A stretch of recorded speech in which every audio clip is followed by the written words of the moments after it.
Hey everybody, it's Ruben from Camille's 68 Cougar.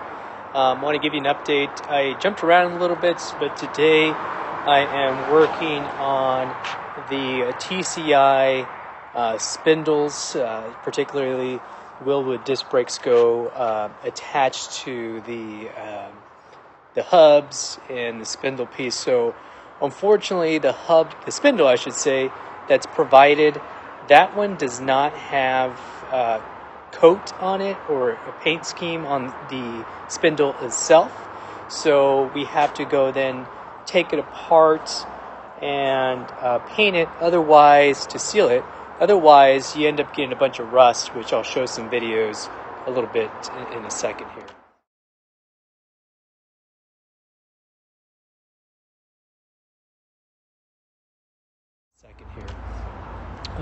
But just real quick, disassembly on these are kind of straightforward. I do advise to get a puller from your local parts store, or if you just happen to have a good toolbox and you have that with you, you'll use that. Makes the job a lot easier. The first one I took out, I actually used a rubber mallet to get the hub off the spindle itself. The second one didn't come off so easily, so I went down to my local auto parts store, and I rented one for literally a minute. I ended up taking apart the hub off the spindle. I took that off the spindle itself in the parking lot, so I just walked back in and set it back. So anyways, I'm going to show you guys what I'm doing so far. I actually used red Scotch-Brite. I had some rust, which I'll show in the picture again. I had some rust that just accumulated from literally just washing the car. So you start to get some surface rust there. So I cleaned it up with the red Scotch-Brite to cut down a little bit on the surface rust. And then I prepped it, I cleaned it up, and I'll show you guys what I'm talking about. So here's my backyard workbench. Here's the red Scotch-Brite that I was talking about that I was using. This stuff is good for prepping surfaces, especially for paint. That is not cocaine, that is chalk for lifting. This here in this bottle, it's simple green.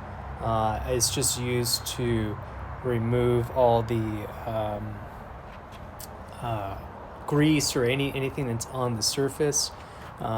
This is part of a finished and cleaned up part of the spindle. This is the idler, I think it's called an idler arm, and this is where the rack pinion goes in, and you bolt it in place to steer the wheels left and right.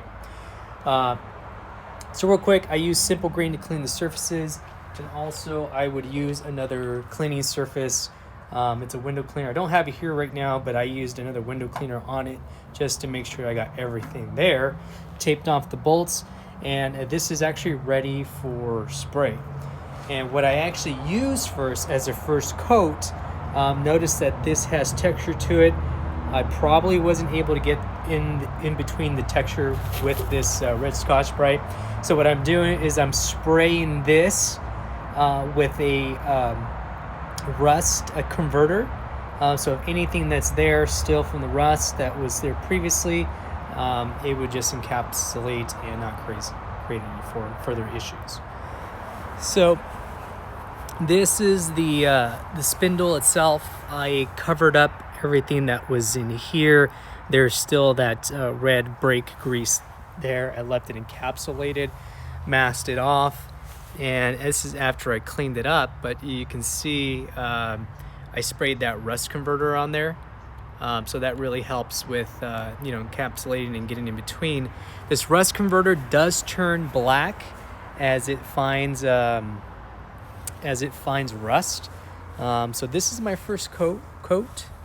As you can see, I'm using the Harbor Freight 3-ton as for support. Not sure if this is going to be safe.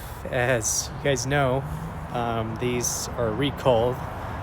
But anyways, I have not returned mine yet because of they're not available yet. So anyways, here's the backside to that. So it actually looks really good. So my next thing I'm going to do here is now spray it with the color that I'm going with. I'm actually going to spray paint these black. But it's all in the prep, guys. As long as you prep that correctly, it should bond really good. This is going to be a low touch part.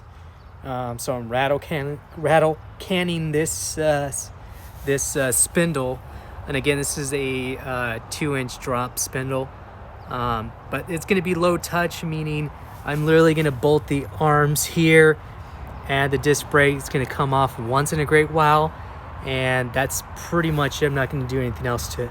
I'm going to touch it real quick just to see if it's dry. Yeah, pretty much dry already. Probably should have done that. I will actually clean that off before I do that part. So yeah, hope you guys enjoy that part of it.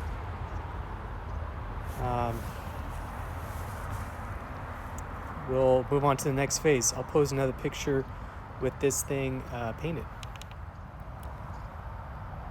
So this is what it looks like with that rust converter painted on there.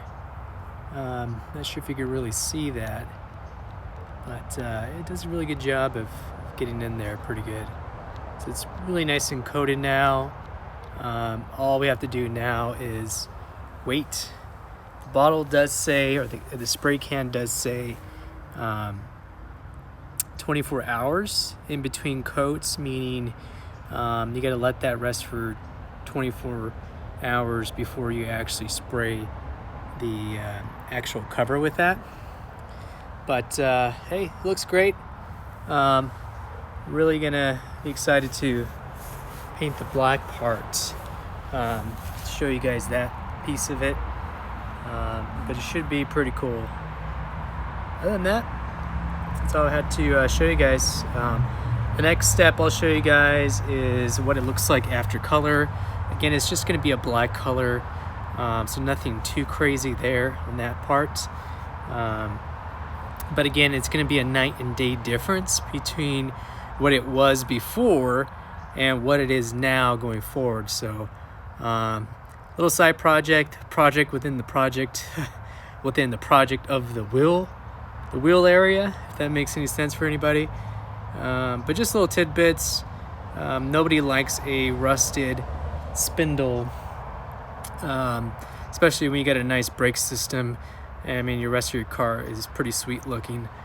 You don't want this to be an eyesore when people actually dig in and look into your car. Anyway, thanks everybody.